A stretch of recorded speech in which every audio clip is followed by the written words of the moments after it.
Olá, meu nome é José Lailton, sou estudante em doutorado do Programa de Pós-Graduação em Agronomia e Fitotecnia da Universidade Federal de Ceará, sob orientação do professor Marcelo Guimarães.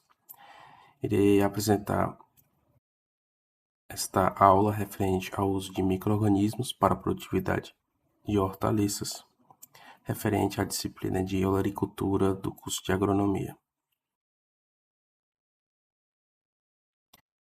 É importante, nesse momento, pensarmos sobre a produtividade de plantas de modo geral. Além da questão de ter um material de alta produtividade no mercado, é importante entender que esse material ele sofre interferências, principalmente em decorrência do ambiente. Então, na última década, por volta aí dos últimos 10 anos, foi a época mais quente já registrada no nosso planeta. E o que isso implica? Implica em nossa produtividade. As plantas elas precisam das condições ideais para estar alcançando o seu potencial produtivo. Um dado interessante foi o que a FAO disponibilizou, de que a população mundial atingirá 9,7 bilhões em 2050 e 10,4 bilhões em meados da década de 2080. É um dado preocupante, principalmente quando a gente leva em consideração a disponibilidade de alimento. Outras informações também importantes a gente está se questionando é que a temperatura do planeta está 1,42 graus Celsius mais alta do que era no final do século XIX. O que isso causa, né? As plantas elas também precisam ter condições suficientes para alcançar a máxima produtividade. Então, o aumento da temperatura vai afetar não só a condição em que ela está, mas todo o aparato metabológico da planta e fisiológico, afetando por consequência a sua produtividade. Aspectos importantes que teremos que ter cuidado ao longo dos anos é a produção de alimento, a produção desse alimento ser um alimento de qualidade e não só isso, que esse alimento seja de acesso para as populações, visto que a distribuição de alimentos ela não é igualitária em nosso planeta. Sabendo disso, precisamos desenvolver estratégias para o aumento da produtividade agrícola frente a essas atividades climáticas que podem estar afetando a nossa produtividade global. Esse esquema, ele representa bem quais são os 4 principais fatores que vão estar contribuindo para garantir a segurança alimentar mundialmente. São fatores bióticos relacionados a pragas e fungos, ou seja, doenças, assim como bactérias, nematóides, plantas parasitas, vírus, pastizos excessivos, fatores antropogênicos que são relacionados à ação do homem, ligados mais à questão de poluição, uso inadequado de pesticidas, herbicidas, microplásticos, metais pesados, poluentes industriais. Também temos os fatores relacionados ao clima, não só o aumento da temperatura implica na diminuição da produtividade, mas inundações, temperaturas também abaixo quanto acima do que seria necessário para condições das plantas se desenvolverem, tempestades, excesso da radiação, gases de efeito estufa, seca. Mas nessa apresentação iremos focar nos fatores que estão relacionados ao solo. Então seria necessário estudarmos esses fatores ao fundo para compreendermos como essa produtividade ela deve ser mantida ou melhorada. Então precisamos assegurar o alimento para a população, precisamos realizar um manejo sustentável, mantermos ou melhorarmos a nossa produtividade agrícola e para isso precisamos entender a disponibilidade de nutrientes, a absorção de nutrientes, o ambiente de produção e o manejo dos microbiomas. Então temos aqui como exemplo pH atuando como um dos principais fatores, a salinidade, a deficiência de nutrientes e o desequilíbrio do microbioma.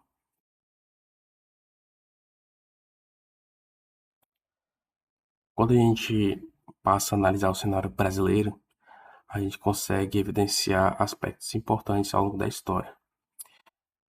Temos que, por volta de 1900 a 1950, foram os principais estudos relacionados aos micro-organismos. Temos referência, tanto em pesquisas no país, ao uso de micro-organismos, em destaque a fixação biológica de nitrogênio em diferentes culturas, principalmente na soja. Por volta de 1950 a 1980, pesquisas foram desenvolvidas relacionadas ao desenvolvimento de inoculantes, tanto em questão de inoculantes fúngicos quanto bacterianos. Por volta da década de 2000, foram identificados estudos sobre bactérias promotoras de crescimento vegetal, também de fungos micorrízicos, além de integrar todos esses micro-organismos à questão melhoria da produtividade e saúde do solo. Em nossa época atual, por volta de 2000 a 2026, estamos na época dos biofertilizantes e bioinsumos. O que isso quer dizer? E é nesse momento que está ocorrendo a utilização de todo o conhecimento que veio sendo preparado aí ao longo das décadas. Então, o objetivo hoje é adquirir uma agricultura sustentável e um manejo biológico integrado, ou seja, utilizar todo esse conhecimento para o fim de chegar a uma produção que não só use micro-organismos, mas que entregue todas as técnicas necessárias para a autoprodutividade. Vale destacar a importância que uma pesquisadora teve na área microbiológica, principalmente aqui no Brasil. A Johanna, ela tem formação na área de agronomia e microbiologia. Ela foi naturalizada na década de 1950 e desenvolveu pesquisas no Laboratório do Centro Nacional de Ensino e Pesquisas Agronômicas lá no Rio de Janeiro, hoje atual Embrapa Agrobiologia. Então, por volta da década de 1960, ela inicia pesquisas relacionadas à fixação biológica de nitrogênio em solos tropicais, sendo um marco histórico, pois acreditava-se que o cerrado ele não era adequado para a produtividade agrícola ou até a própria atividade agrícola. Então, pesquisas realizadas pela Johanna e a sua equipe de pesquisa mostraram que o cerrado também era um ambiente adequado, desde que seja manejado de forma sustentável. E essa forma de utilizar micro-organismos, ela possibilitava a capacidade de aumento e constância da produtividade em condições que antes diziam-se ser impróprias. Fato interessante é que ela foi também indicada ao Prêmio Nobel de Química e representou um marco para a pesquisa brasileira.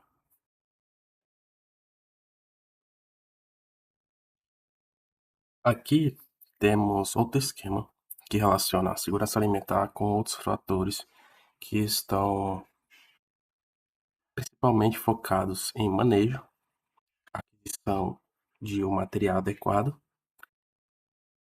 que garantam a segurança alimentar. Então temos a parte genética, ou seja, o entendimento do organismo, no caso as plantas, em toda a sua escala, desde a parte genética e fenotípica, entendimento da epigenômica, o sequenciamento do genoma, a bioinformática, análise de dados.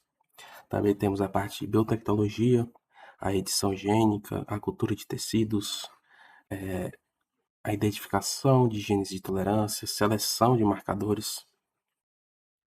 Temos a parte de tecnologias emergentes, ou seja, novamente, o conjunto de conhecimento hoje ele deve ser empregado. Então passamos décadas adquirindo bastante conhecimento e esse conhecimento ele deve ser utilizado não só em uma área específica, mas de uma maneira geral, englobando também outras áreas ou atividades. Então temos a questão da agricultura de precisão, sensoriamento remoto, inteligência artificial, ambiente vertical e ambientes controlados. Temos aqui um fator importante, são as práticas agronômicas. Então a gente vê que o papel do agrônomo ou do agricultor ele é essencial para garantir a segurança alimentar, seja na questão de meios de cultivo, dos consórcios de rotação de culturas, adubações orgânicas, a inserção de matéria orgânica no seu ambiente produtivo, o manejo eficiente desses recursos, água, adubo, são essenciais para garantir essa produtividade, além do manejo de conservação do solo. E outro aspecto importante seria a engenharia do microbioma. São fatores que muitas vezes são deixados de lado, que são relacionados à questão dos micro-organismos do solo. A gente pensa muito na planta, mas esquece que a planta ela está em um ambiente muito complexo e ela depende das associações microbiológicas. Então a gente tem estudos relacionados à modulação de exudados radiculares, ciclagem de nutrientes, decomposição da matéria orgânica, formação de biofilme por bactérias, suspensão de patógenos. Todos esses fatores são essenciais para a gente garantir, no futuro próximo, a segurança alimentar mundialmente. Sabendo que é necessário entendermos essa parte microbiológica do solo, a gente entra em alguns conceitos, que são os microbiomas. O microbioma seria o conjunto de micro-organismos, seus genes e produtos metabólicos presentes em um ambiente específico. Como exemplo, temos aqui o microbioma humano, que são os micro-organismos que estão vivendo no nosso intestino, pele, boca e outros órgãos, e estão influenciando diretamente a questão de doenças e a nossa saúde. No solo, ocorre também a presença de microbiomas. São um conjunto de micro-organismos, nesse caso bactérias, fungos, arqueias, protozoários e vírus. Eles estão presentes em um determinado solo, vão ser esses organismos vivos, a microbiota desse solo, assim como os seus genes e metabólitos. Então a gente tem que entender que microbioma é um conceito geral, é um conceito abrangente. Alguns fatores vão estar afetando o microbioma quando a gente pensa no solo. São fatores como a temperatura, vão estar selecionando os micro-organismos. Vão ter faixas de temperatura no qual micro-organismos vão se desenvolver mais do que outros.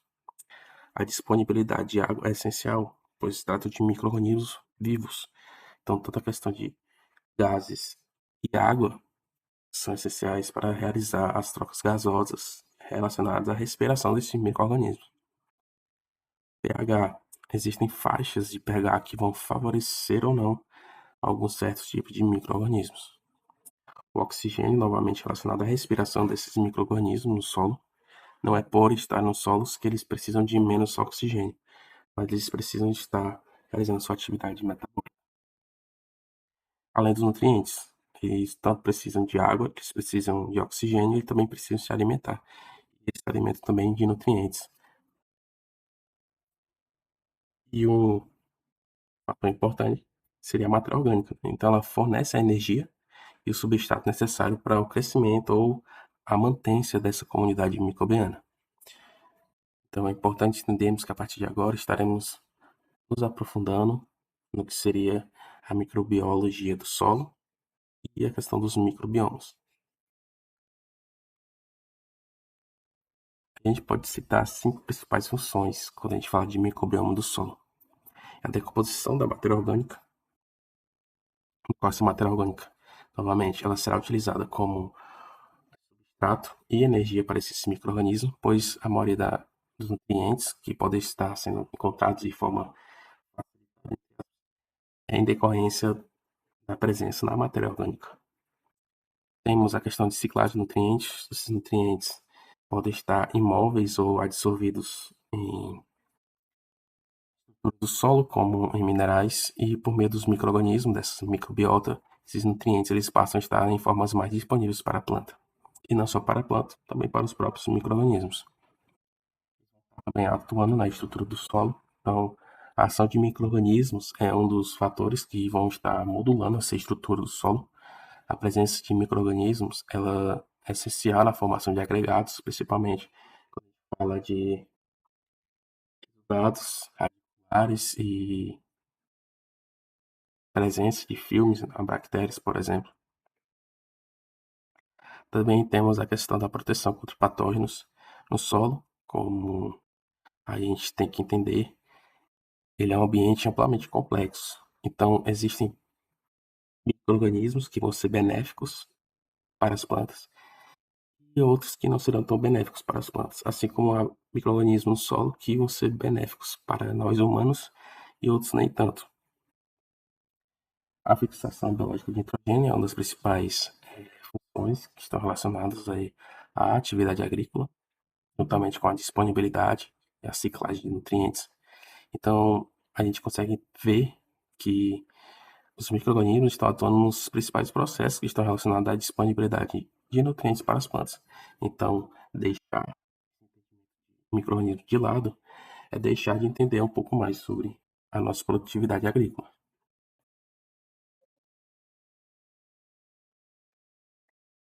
Chegamos no momento de entendermos por que as hortaliças elas são uma estratégia eficiente para fornecer alimentos de qualidade. As hortaliças elas apresentam a capacidade de estar fornecendo um valor nutricional bastante elevado, seja de vitaminas, minerais, fibras. Elas apresentam uma diversidade de espécies muito grande, apresentam ciclos curtos em relação a outras culturas agrícolas e a produção é local.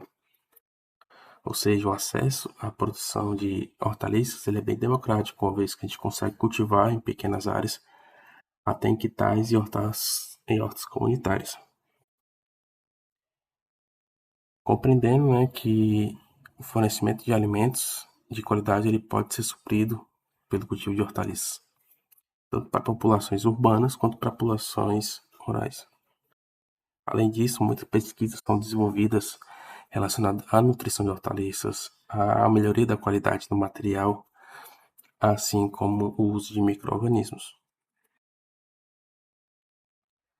Até esse momento, a gente entendeu que a planta ela vai estar em um ambiente complexo, que é o solo, e esse solo possui bastantes micro-organismos, muitas vezes micro-organismos que podem estar prejudicando a planta. Então, existe uma classificação que a gente chama de micro-organismos benéficos, ou seja, são organismos vivos, como bactérias, fungos e actinobactérias, que elas desempenham um papel fundamental tanto na saúde do solo quanto na saúde das plantas. Ele é benéfico para quem? Para as plantas. Então, por isso que a gente chama de micro-organismos benéficos. Quais são suas principais funções? Eles estão relacionados em melhorar a estrutura do solo, a disponibilidade de nutrientes, a promoção do crescimento vegetal por meio de estimular a planta a produzir fito-hormônios, além da proteção contra pragas e doenças. Então, é essencial entendermos como esses micro-organismos benéficos podem estar favorecendo a nossa atividade agrícola. Como exemplo de uma bactéria sendo um micro-organismo benéfico, temos as bactérias fixadoras de nitrogênio. São micro-organismos capazes de converter o nitrogênio atmosférico, N2, em amônia, N3, ou seja, uma forma que não é assimilável para as plantas, para uma forma que é assimilável para as plantas. Aqui é importante entendermos que essa associação das bactérias com as plantas, elas decorrem de alguns aspectos importantes, principalmente a ação com a planta, ou seja, a associação que ela está fazendo. Então temos o tipo dessa associação, pode ser simbiótica, associativa ou livre. O gênero, vemos que gêneros diferentes possuem ações diferentes. E o hospedeiro. Então a associação das bactérias com as raízes das plantas, ela vai depender do tipo de associação, do gênero, ou seja, do organismo, e também do hospedeiro e o ambiente que está esse hospedeiro. Como exemplo, temos aqui para associações simbióticas, temos risódio e bradyrrisódio. Temos eles mais relacionados à questão da presença em leguminosas. Temos aí soja e ervilha, bradyrrisódio em soja, feijão, amendoim. Temos também bactérias que são associativas, elas estão presentes nas raízes ou próximas às raízes, elas não adentram na estrutura da raiz, como ocorre no caso da simbiótica, ou seja, é uma relação dupla benefício, né? Simbiótica, um organismo está sendo beneficiado e o outro também. Existe uma interação mais íntima, no caso aqui é a formação de nódulos. O azospirilo também vai estar atuando nessa conversão do nitrogênio atmosférico para as formas mais acessíveis para as plantas. mas eles não formam esses nódulos radiculares. Também existem outras bactérias que elas são livres. Elas fazem essa conversão, mas elas não se associam diretamente às raízes das plantas. Ficam próximas ali fornecendo ou realizando essa conversão, principalmente relacionadas a solos férteis, ou então culturas específicas na azobactéria com gramíneas, e também em questão de solos inundados, né, que são solos anaeróbicos. Antes de entendermos essa parte, que seria a colonização e a formação do nódulo em leguminosa. Como exemplo, também esse esquema em 8 processos ou 8 etapas, que é bastante simples de entender e bastante interessante. Tendo no primeiro momento a raiz, e essa raiz ela vai liberar compostos que vão estar aí sinalizando que elas precisam realizar a associação. E a gente chama esses compostos de exudados radiculares. Então são açúcares, aminoácidos, ácidos orgânicos, flavonoides que vão atrair as bactérias. As bactérias elas vão detectar esses exudados e vão se movimentar em direção à raiz. Então esse movimento é chamado de quimiotaxia. Nada mais é a capacidade de um micro-organismo tem de detectar esses sinais, né? São substâncias químicas que são sinalizadas pela raiz e mover-se em direção a esses sinais. Ou também pode ocorrer que esses resultados sinalizem que a planta precisam de certos organismos específicos. Vão ter micro-organismos que vão identificar esses sinais e serem atraídos, como também micro-organismos que vão identificar esses sinais e serem repelidos. Os micro-organismos que vão estar sendo aderidos a essas raízes, eles vão identificar e vão se aproximar à raiz. Principalmente ocorre essa adesão nos pelos radiculares e ocorre também a produção de proteínas adesinas, fibrinhas e pilinas, que vão estar aí relacionadas a essa fixação ou aderência dessas bactérias aos pelos radiculares. A partir do momento que ocorre essa adesão, ocorre também a formação do biofilme. O biofilme nada mais é que uma matriz de isopolissacarídeos que vai proteger essa zona de, entre aspas, infecção ou adesão das bactérias. E biofilme, ele vai promover condições mais adequadas para a produção da própria bactéria nessa zona. A colonização, as bactérias, elas na rizosfera, ou seja, o solo que está mais próximo aí da raiz, vai promover esse aumento da colonização e vão ter certas associações diferenciadas. Tem bactérias que vão ficar mais na parte externa, as bactérias que vão adentrar no sistema radicular, sem causar problemas à planta, é claro. E ocorre também um processo que a gente chama de infecção benéfica, né? Que no caso é uma infecção que vai formar os nódulos, que são os nódulos, o local onde ocorre de fato a conversão do nitrogênio atmosférico em nitrogênio assimilável às plantas. Então temos que ocorre a presença dos sinais, os próprios micro-organismos vão também emitir sinais para as plantas, eles vão induzir na planta a ativação de um gene chamado gene NOD, que é o gene relacionado ao fator de nodulação. Então, a partir dessa ativação, ocorre então o processo de formação dos nódulos no córtex e também nos pelos radiculares. A formação do nódulo, essas células do córtex radicular, elas se dividem de forma a promover um ambiente no qual as bactérias vão começar a se reproduzir e ficarem fixadas naquele local e vão ser chamados posteriormente de bacterióides. Então, esses bacterióides, dentro do nódulo, eles vão secretar enzimas nitrogenases que vai converter o nitrogênio atmosférico em amônia, e essa amônia, como está associada aqui na estrutura da raiz, vai ser assimilada para a planta. Continuando a nossa exploração dos micro-organismos, a gente chega nos fungos micorrízicos. Então, são micro-organismos que estabelecem simbiose mutualística com a raiz das plantas. Ou seja, o fungo ele recebe carboidratos produzidos pela fotossíntese. Esses carboidratos eles são redistribuídos por toda a planta, inclusive para a raiz. Então, os fungos conseguem ter acesso a esses carboidratos devido estar associados às raízes. Além disso, as estruturas dos fungos, em associação com as plantas, melhoram a absorção de água e nutrientes, especialmente fósforo, nitrogênio e alguns outros micronutrientes, como o zinco. Então, é uma associação mutualística e essa associação ela vem ocorrendo há milhões de anos.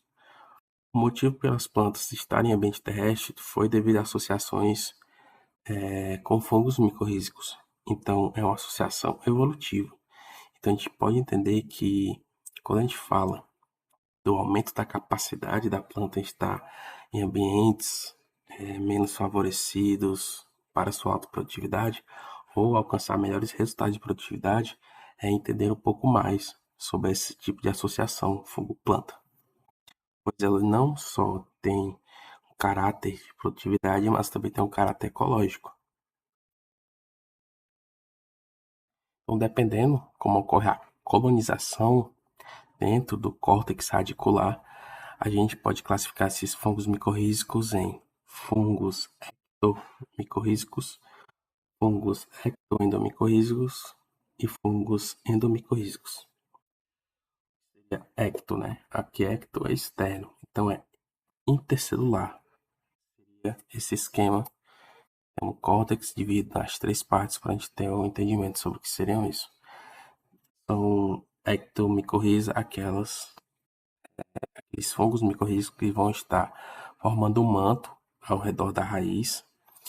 Ocorre também a formação de estruturas externas e ocorre também a entrada dessas hifas formando uma espécie de grade intercelular, ou seja, elas entram no córtex da raiz, mas elas não entram dentro das células.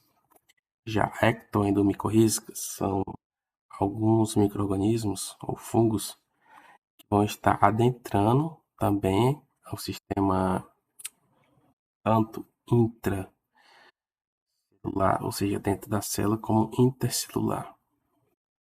Ele é um intermediário entre as ectomicorrízicas e as endomicorrízicas. As endomicorrízicas, elas também possuem estruturas externas, elas conseguem adentrar intercelularmente, mas se caracterizam principalmente pelo desenvolvimento intracelular. Então, a própria produção e desenvolvimento do fungo, ela é limitada à produção intracelular.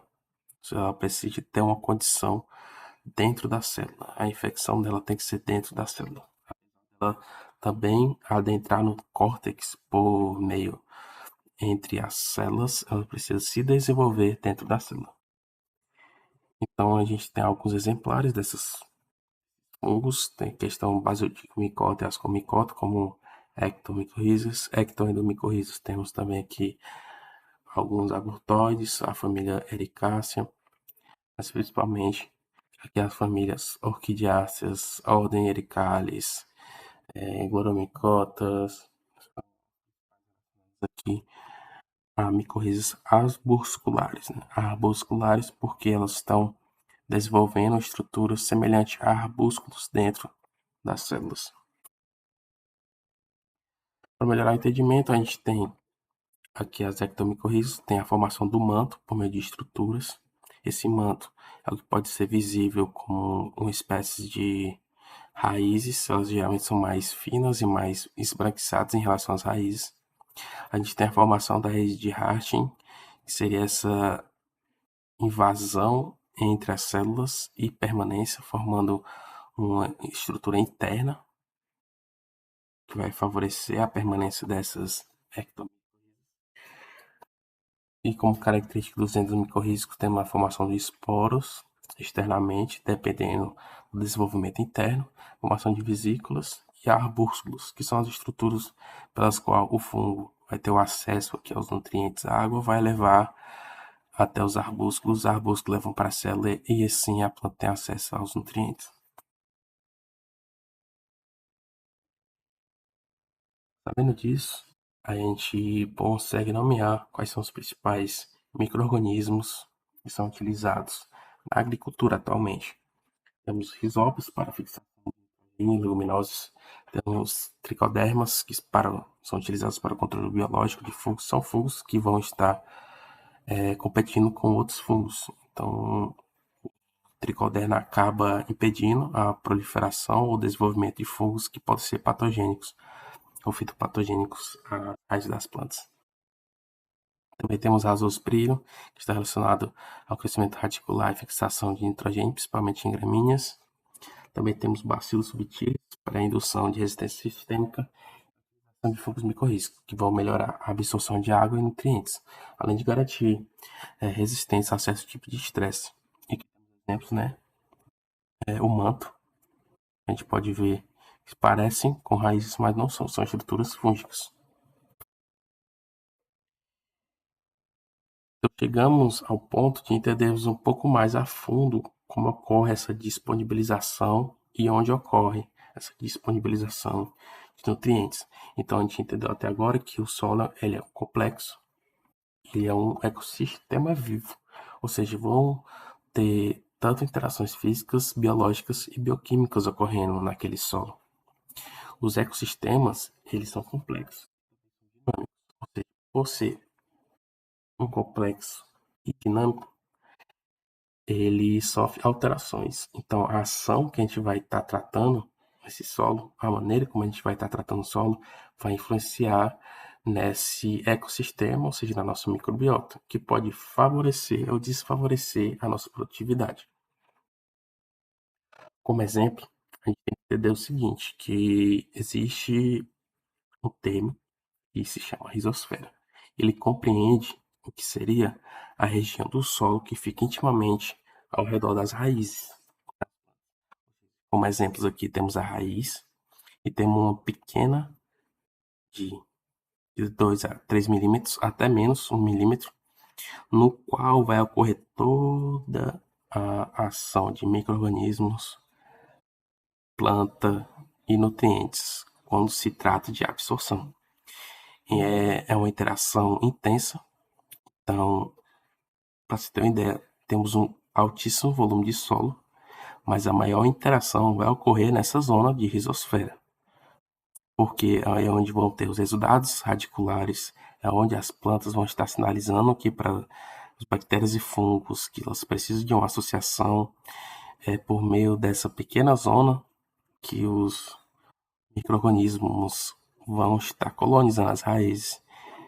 Então é importante entender que a própria raiz, ela é muito importante para estar fornecendo esse tipo de associação. Então, se eu tenho um volume radicular maior, eu tenho mais área de rizosfera que vai permitir esse tipo de associação e associar essas associações.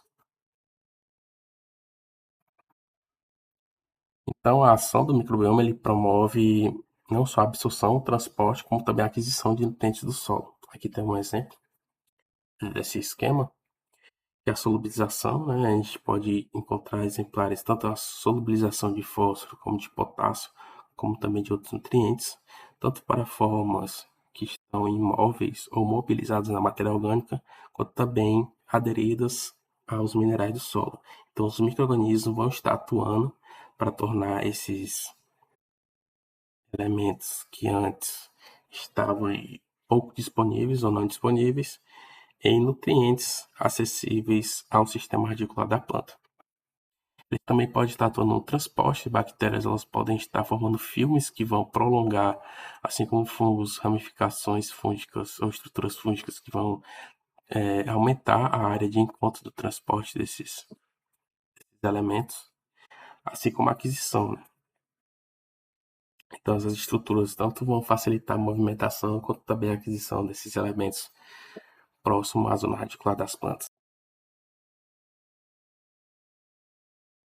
Então, fatores eles podem estar influenciando nessa rizosfera. Então, o tipo de solo, o ela vai favorecer tanto o crescimento radicular ou não, como também a presença de micro-organismos presentes aí em associações com o crescimento dessa raiz.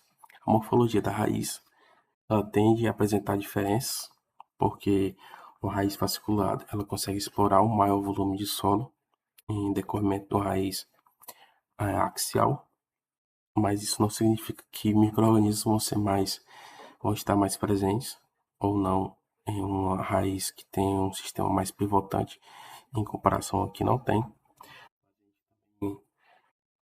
Tem a questão dos exudados radiculares, que é um ramo bastante estudado, principalmente para a questão da produção sintética desses açúcares, aminoácidos e ácidos orgânicos que podem estar interferindo na melhoria, no caso da produtividade agrícola, por meio da inserção de moléculas sintetizadas com base nesses exudados.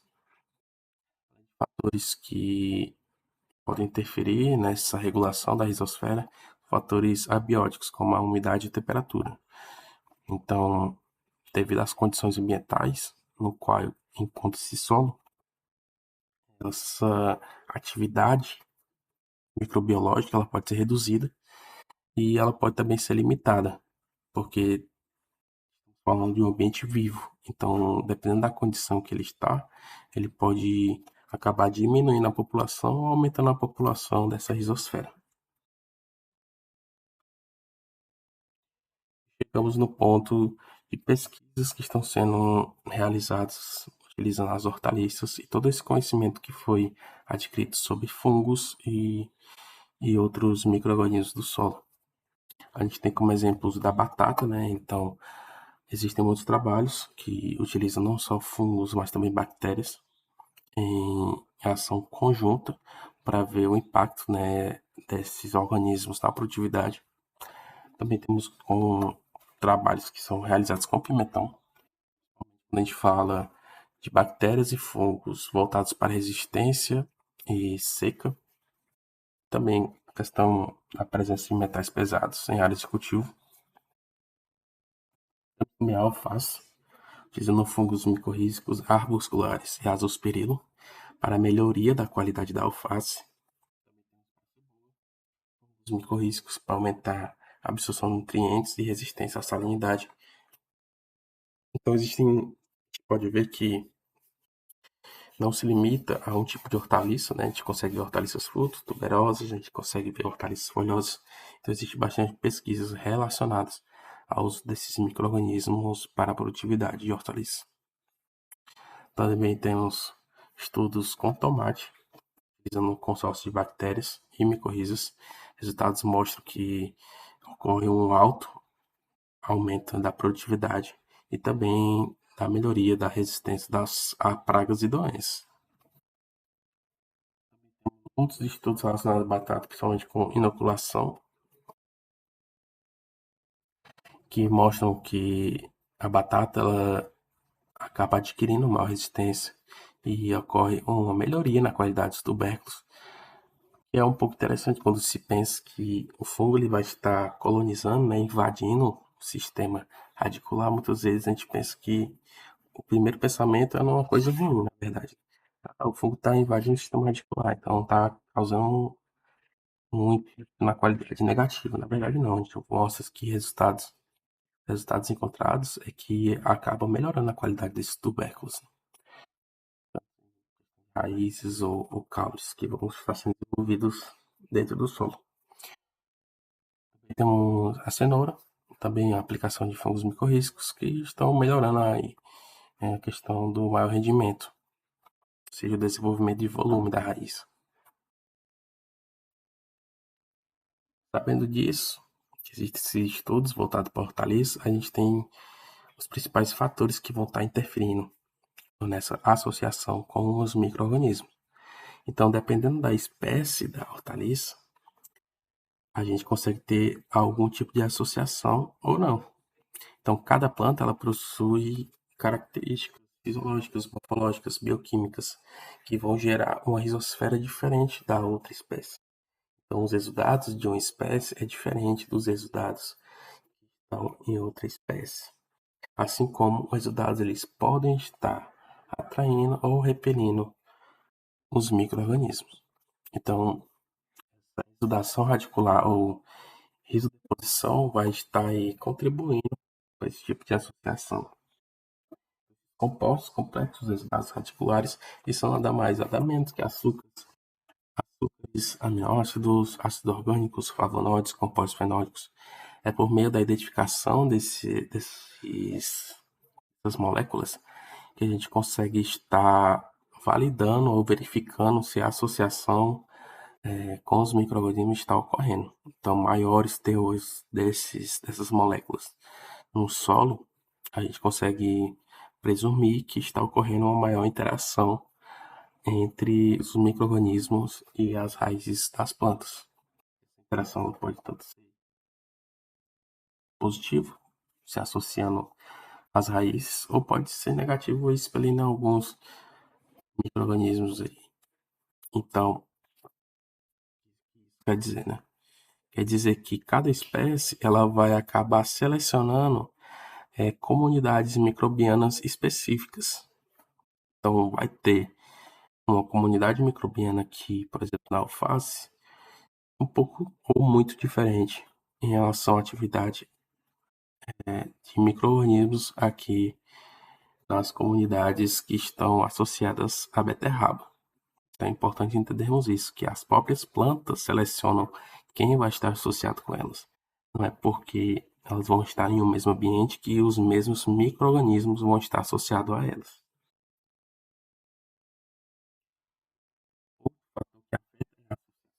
A associação são os próprios micro-organismos.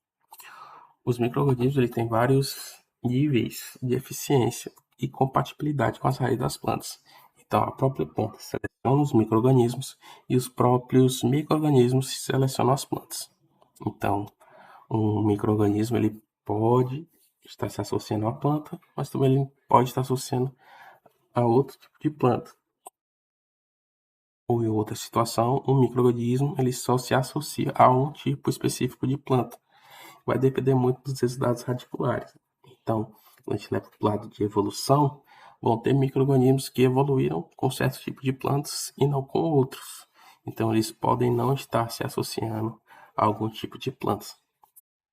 Além disso, existe a competição microbiana. Então, tem comunidades, elas podem estar competindo uma com a outra e essa interação pode tanto ser positiva quanto negativa, aumentando ou diminuindo a população de certos micro-organismos.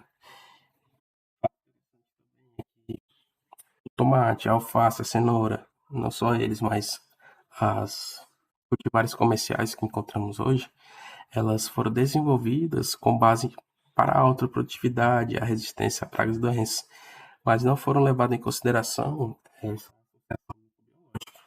Então é importante hoje a gente ter trabalhos que verifiquem esse tipo de associação microbiológica em produtos que já foram desenvolvidos para verificar se essa associação pode ser eficiente ou não.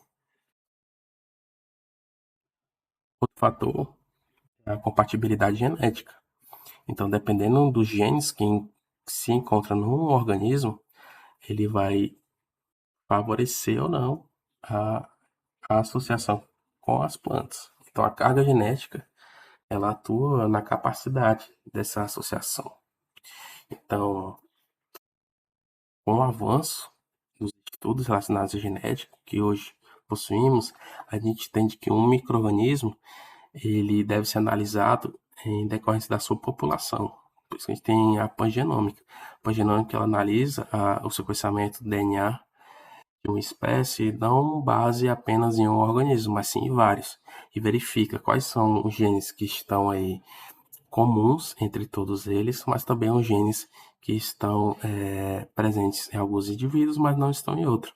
Então, o entendimento completo de análise permite reconhecer sinais modulares de um organismo ou de outro, ou seja, tanto uma bactéria do fungo quanto um fungo, uma bactéria e a planta. Respostas que podem ser incompatíveis, respostas que podem ser compatíveis, a comunicação química que pode ocorrer entre os micro-organismos, entre a planta. Então, a realização dessas análises genéticas, identificação de genes, eles permitem aí ter uma visão muito mais eficiente sobre como ocorre ou como são ativados os genes responsáveis pela essa produção de sinalizadores, produção de nodulações, produção de hifas, e é bastante interessante desenvolvermos pesquisas nessa área. Em geral, a gente tem que entender que a planta ela difere geneticamente entre indivíduos da própria planta, mas também os micro-organismos diferem entre próprios indivíduos. Então, precisamos entender que essa parte genética ela está relacionada também com a biotecnologia. Então, todos os estudos relacionados à genética devem ser aplicados à biotecnologia, tanto a identificação de genes, como também a seleção desses genes, e também replicação desses genes que podem estar ativando mecanismos que vão facilitar a associação biológica. São genes que podem estar relacionados à produtividade em associação com fungos ou com bactérias. Então, todo esse entendimento genético ele deve ser aplicado à biotecnologia. E para isso, a gente também precisa entender sobre as áreas de fisiologia, bioquímica, microbiologia e como ocorrem as interações. E não só isso, são análises bem técnicas, então existem muitos equipamentos que são específicos e precisam ser desenvolvidos e ser implementados em pesquisas ao longo do desenvolvimento científico. E é bastante interessante ter uma abordagem genética quando a gente fala de estudos relacionados à microbiologia do solo e também da associação microbiológica dos micro-organismos com as plantas. Outro fator que vai estar afetando essa associação são fatores ligados à origem do solo, né? Então, cada tipo de solo vai favorecer algumas populações microbiológicas de acordo, por exemplo, com o seu pH. Solos mais ácidos eles vão favorecer, por exemplo, o desenvolvimento de fungos, enquanto um pH mais básico vai favorecer o desenvolvimento de bactérias. Além da estrutura do argilosa, ela vai permitir a retenção de água e matéria orgânica, ou seja, uma maior diversidade, enquanto uma arenosa não. Mas em contrapartida, ela vai ser mais propícia ao crescimento de radicular, por exemplo, e circulação de gases, que são essenciais para a vida dos. Outro fator que vai estar interferindo é a disponibilidade de nutrientes nesse solo. Os micro-organismos também utilizam os nutrientes do solo. E em condições de estresse, por exemplo, uma planta em uma condição de estresse excessivo, ela não vai ter condições de estar produzindo adequadamente os carboidratos que os necessitam. Agora, se ela tem um estresse salino, é um estresse referente a secas, a certo período do ano, ela consegue estar indicando, né, os micro-organismos do solo que ela está passando por um problema. E devido a toda essa história evolutiva que as plantas e os micro-organismos têm, eles conseguem se comunicar, então o próprio dado radicular e os receptores e sinalizadores das plantas e do micro-organismo é uma espécie de comunicação. Então, esses sinalizadores, eles são recebidos pelos micro-organismos, eles são reconhecidos e ocorre então a associação. Então, uma planta em uma condição muito severa, ela pode até se prejudicar por não ter capacidade de fornecer condições para os próprios micro-organismos se desenvolverem. Como a gente falou anteriormente, os próprios micro-organismos também selecionam as plantas no quais eles vão estar se aderindo. Se uma planta ela está numa condição adequada, ou seja, se ela está em equilíbrio, ela vai querer se manter naquele equilíbrio. Então, ela também vai sinalizar para os micro-organismos que elas precisam se manter naquela condição e elas têm capacidade para disponibilizar os carboidratos necessários para o desenvolvimento dos micro-organismos. Então, tanto uma planta que está em condições de estresse específicos, ela vai favorecer essas associações com os micro-organismos, assim como plantas em uma condição adequada também podem estar favorecendo associações com os micro-organismos. Outro fator mais impactante é a questão do clima e as condições ambientais. Então, fatores como a temperatura, a incidência solar, questão da radiação UV, a incidência de chuvas, ventanias, secas, vai interferir no desenvolvimento fisiológico da planta e, por consequência, vai limitar o desenvolvimento da nossa risosfera, do nosso microbioma. Então, o estresse em planta, ou seja, qualquer estresse, né, qualquer condição, tanto ambiental, biológico-química, ela vai reduzir a capacidade da planta crescer, desenvolver-se ou reproduzir-se, afetando o seu potencial normal. Como temos uma planta que ela não está no seu potencial normal, ela dificilmente vai estar favorecendo aí a completa ou a máxima eficiência, associação desses micro-organismos. Então, temos que situações de estresse, como seca ou salinidade, elas intensificam a dependência da planta em associações simbióticas. Elas funcionam como uma estratégia de sobrevivência, ou seja, em certas condições de estresse, a planta ela vai estar sinalizando que ela precisa de uma demanda maior, ou seja, uma ajuda, para que ela possa estar sobrevivendo naquele ambiente hostil no qual ela está se encontrando. Interessante ver que mesmo que a planta esteja em uma condição boa quanto a uma condição ruim, ela vai estar sinalizando aos micro-organismos do solo. A não ser que uma planta esteja numa condição de alta disponibilidade de nutrientes, ou seja, é tão saturado de nutrientes que ela não vai precisar das associações com os micro-organismos. Esse cenário pode ocorrer, no qual uma planta está tão bem nutrida, o ambiente está tão favorável que a associação ela acaba sendo limitada também. Então são cenários interessantes de a gente observar que dependendo de como a gente faz o manejo da nossa produtividade ou da nossa zona produtiva, a gente pode acabar favorecendo ou não os micro-organismos que estão associados às nossas plantas. Então, falando sobre o manejo, ele também é um dos fatores que vai estar afetando a nossa associação das raízes das plantas. Temos práticas agrícolas, elas podem tanto favorecer quanto desfavorecer o desenvolvimento da microbiologia desse solo. Positivamente, a gente pode ver que práticas como plantio direto, rotação de culturas, adubação orgânica e cobertura do solo vão estar favorecendo um ambiente mais diversificado. E como a gente tem um ambiente mais diversificado de plantas, a gente vai ter plantas que vão estar selecionando alguns micro-organismos e outros não. Assim como uma maior variedade de micro-organismos vão estar presentes devido à variedade de plantas presentes. Algumas práticas podem estar destruindo populações ou limitando o desenvolvimento de populações microbiológicas, seja pelo revolvimento excessivo do solo, uso inadequado de pesticidas, vão estar interferindo ou degradando a própria capacidade dos micro-organismos se reproduzirem dentro daquele solo, as queimas constantes, a compactação daquele solo.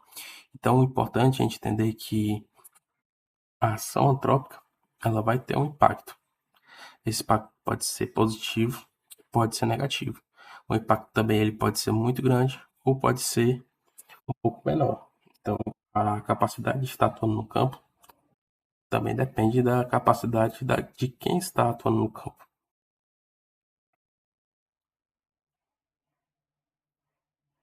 Aplicação dos micro-organismos. Chegamos no momento que a gente já conheceu todos os fatores que afetam os micro-organismos que estão aí disponíveis no nosso solo. Mas caso a gente queira aplicar esses micro-organismos na nossa produção, no momento da aplicação. Sabemos que a produtividade hortícola ela está intimamente relacionada à aquisição e produção de mudas de qualidade. Então, se utilizarmos micro-organismos para a produção de mudas, a gente vai estar impactando diretamente a produtividade de nossas plantas, pois a gente está favorecendo mudas de qualidade.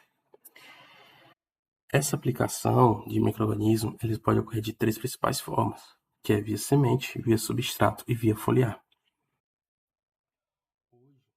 A gente vê muitos produtos que aplicam via foliar alguns micro-organismos, principalmente bactérias, pois elas conseguem estar se movimentando por toda a planta. mas são utilizados principalmente as vias por semente e via por substrato. A via por semente é a mais indicada. Por quê? Ela já inicia o contato do micro-organismo desde o desenvolvimento da plântula. Então, se eu consigo aumentar o tempo no qual esse micro-organismo está associado à planta, eu consigo ter uma maior eficiência de associação. É importante dizer que muitos produtos vêm sendo desenvolvidos, os famosos bioinsumos. E diante desse cenário, e ser um pouco criterioso quando a gente vai utilizar esse tipo de produto comercial. A gente sabe que a eficiência de colonização ela difere quanto à associação do micro-organismo e hospedeiro. Então, vou ter hospedeiros que vão facilitar ou melhorar essa associação no decorrência de certos grupos de micro-organismos. A gente tem estudos em espécies hortícolas que já utilizam micro-organismos durante o período de formação de mudas. Então, a gente tem resultados para alface, para rúcula, para brócolis, para beterraba. A gente vê que há um incremento tanto da massa seca das mudas e, posteriormente, um incremento da massa seca da planta já no seu estado comercial, com aumento do número de folhas, crescimento radicular. Então, são antes que eles demonstram que se o micro-organismo ele está associado desde a muda, antes dela ir para o campo, consegue ter um impacto também positivo, que pode até representar uma economia. De maneira geral, a gente tem esse seguinte esquema de aplicação ou inoculação desses micro-organismos. A gente tem a aquisição dos insumos, que são insumos comerciais. Esses insumos eles podem estar sendo inseridos tanto durante a semeadura, que seria representado por essa primeira inoculação. Após a semeadura, tem o preparo da muda. Pode estar ocorrendo a outra seleção ou inoculação de micro-organismos. E também o sistema de plantio vai influenciar diretamente. Por exemplo, aqui no sistema hidropônico, eu não tenho solo. Então, não tem como aplicar no substrato, né? Não tem como aplicar um produto comercial à base de fungos, por exemplo, que vão se desenvolver na água. Né? Não, isso não vai ocorrer. Geralmente, em sistemas hidropônicos, que é pouco comum, utiliza alguns bioinsumos mais foliares. Por fim, temos aqui a questão do manejo de todo esse processo e possíveis prováveis inoculações que vão ocorrer ao longo do tempo, até finalmente chegar no produto comercial.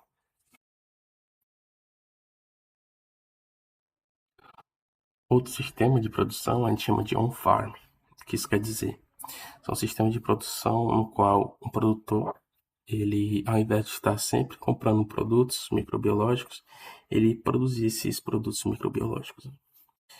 Então, é uma produção de insumos biológicos na própria fazenda ou propriedade rural, utilizando os micro-organismos benéficos. Exige um alto grau de conhecimento, principalmente também para aquisição de ferramentas, né, e também de equipamentos para estar fazendo essa manutenção, porque é uma atividade bem custosa inicialmente, mas se paga ao longo dos anos, né, pois a própria fazenda vai estar realizando todos os critérios e verificando como os micro-organismos vão estar se comportando dentro da própria fazenda. Alguns aspectos são importantes, que é a manutenção da pureza dos micro-organismos, o monitoramento da concentração celular, a prevenção de contaminações, armazenamento adequado, a estabilidade dos processos. Deve ser todos levados em consideração, porque existe alguns embates quando a gente fala das leis aqui brasileiras referentes a esse tipo de produção. Então é um tema bastante comentado.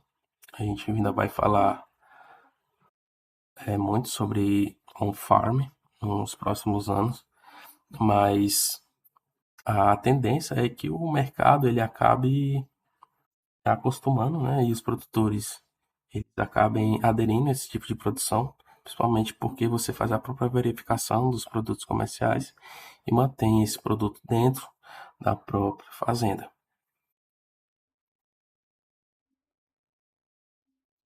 Então, como funciona os bioinsumos aqui no Brasil? No Brasil, quem está responsável agora pela questão do programa de bioinsumos é o Ministério da Agricultura, Pecuária e Abastecimento, o MAPA. E juntamente com a Embrapa, eles elaboraram um catálogo nacional para bioinsumos. Pode ser acessado utilizando um aplicativo, pode ser baixado tanto para sistema Android quanto outros sistemas, chamado Bioinsumos. O objetivo é facilitar e promover a informação sobre os produtos, a disponibilidade e os onde encontrá-los.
Então, a gente conhecendo um pouco mais sobre esse bioinsumos, a gente chega ao conceito.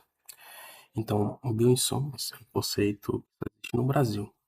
Ele foi publicado de acordo com o decreto 1940 de 2024, no Programa Nacional de Bioinsumos, que ele diz o que se considera os bioinsumos, né? São produtos, processos ou tecnologia de origem vegetal, animal, microbiana, destinados ao uso na produção, no armazenamento e no beneficiamento de produtos agropecuários, no sistema de produção aquático ou de florestas plantadas, que interfiram no crescimento, no desenvolvimento ou no mecanismo de resposta de animais, de plantas, de micro-organismos e de substâncias derivadas que interagem com os produtos e os processos físico-químicos e biológicos.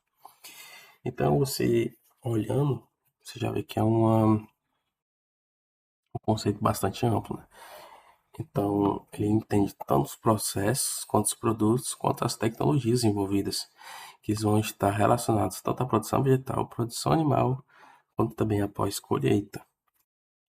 Esse conceito, ele, então, em outros países, como eu considero o que seriam os bioinsumos, né? Não existe uma tradução literal para o que seria um bioinsumo.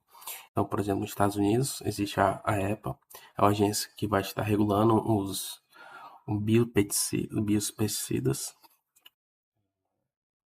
define o que seria um biopesticida, né? São produtos derivados de materiais naturais, como micro-organismos, animais, plantas ou minerais, usados para controlar pragas. Então, nos Estados Unidos, quando a gente fala de um produto que vai controlar pragas, temos esse órgão específico. Esse órgão também vai estar ligado em questão à preservação tanto da saúde humana quanto do meio ambiente. Então, como funciona lá? De acordo com esse órgão, temos os produtos, eles podem ser microbiológicos, com fungos, bactérias, vírus, protozoários. Vão ter pesticidas bioquímicos, que são substâncias naturais que controlam pragas por mecanismos não tóxicos. Em substâncias que são produzidas pelas plantas após modificação genética. Então, aqui ele já permite a utilização de organismos geneticamente modificados. Então, desse tipo de produto comercial.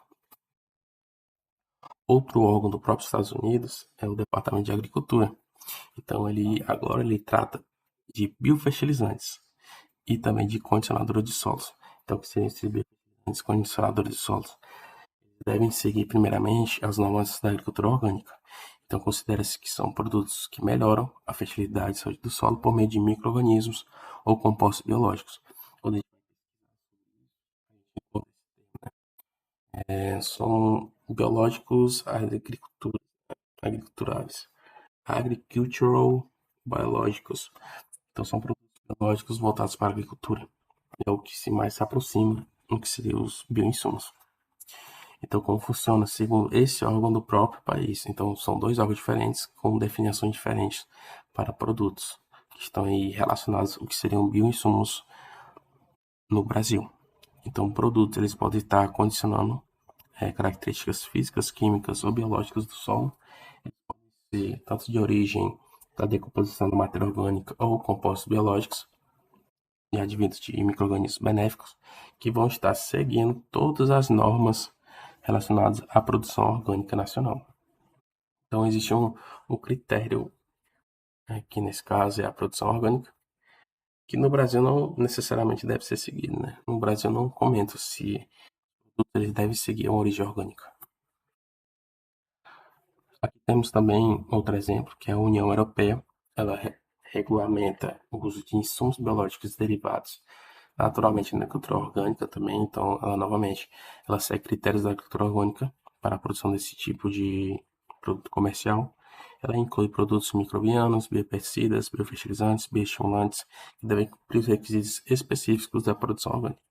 Eles não devem ser derivados de organismos geneticamente modificados. Uma vez, por exemplo, os Estados Unidos permite, o Brasil não comenta, mas aqui a União Europeia ela limita aqui a produção por meio de organismos geneticamente modificados. Ela determina ainda que a produção biológica deve respeitar os ciclos da natureza, conservar os solos, a biodiversidade e restringir o uso de insumos químicos. Então, critérios bastante ser seguidos e a gente vê a diferença, né, que o Brasil considera em relação aos outros países. Aqui a gente, no Brasil, ainda sofre gargalos da inoculação, porque mesmo a gente tendo produtos considerados aí de boa qualidade, a aplicação dele nas fazendas pode não ser tão eficiente. A gente pode acabar aplicando baixa quantidade de esporos, dosagens inadequadas, uma propagação, a gente, por falta de conhecimento, não está levando em consideração a eficiência do produto em um ambiente externo. Então, devido ao baixo conhecimento sobre os mecanismos envolvendo tanto os micro-organismos, a gente pode acabar tendo a sensação de que o produto que está sendo aplicado ele é menos eficiente, mas são produtos que exigem certos critérios a serem seguidos, né? E podem ser diferentes dos produtos químicos encontrados no mercado. Então, exige a necessidade de programas de incentivo aos inoculantes, tanto por questão para distribuir o conhecimento, ações afirmativas no campo e também legislações e técnicas. O milho tem estudos que provam o uso de inoculantes com micorrizas, que eles têm a seguinte informação: hifas elas percorrem até 35 centímetros em 5 meses, uma velocidade aí de 2,4 a 4,1 milímetros por dia. Ou seja, se um inoculante ele é aplicado aqui e aplicado aqui, ele vai demorar 35 dias para uma hifa que está nesse milho chegar na hifa nesse milho. Ou seja, a interação microbiológica está no máximo, vai estar por volta aí dos 35, 40 dias. Então, assim, uma ação da eficiência máxima dos produtos em um período até consideravelmente longo. Então, exige o conhecimento que muitas vezes não é procurado ou muitas vezes não é repassado da agricultura, né? Então, é importante a gente ter esse contato com as informações que estão relacionadas às associações microbiológicas. Gostaria de agradecer à Universidade Federal de Ceará, o programa de pós-graduação em agronomia da UFC e também a CAPES. Então, a gente vimos nessa aula que a associação fúngica ela depende de vários fatores, assim como a associação bacteriana. E o organismo que vai fazer a associação, ele tem critérios, assim como o hospedeiro. Então é importante entendermos que quando a gente leva esse conhecimento para a agricultura, a gente vai conseguir fornecer materiais de alta qualidade em associações microbiológicas. E a gente não vai só fornecer um material de alta qualidade, quanto também a gente vai estar cuidando do nosso solo, respeitando os critérios aí, que são muito procurados, principalmente por grandes empresas, em questão da preservação da biodiversidade, não só de fauna e flora, mas também da microbiota do solo.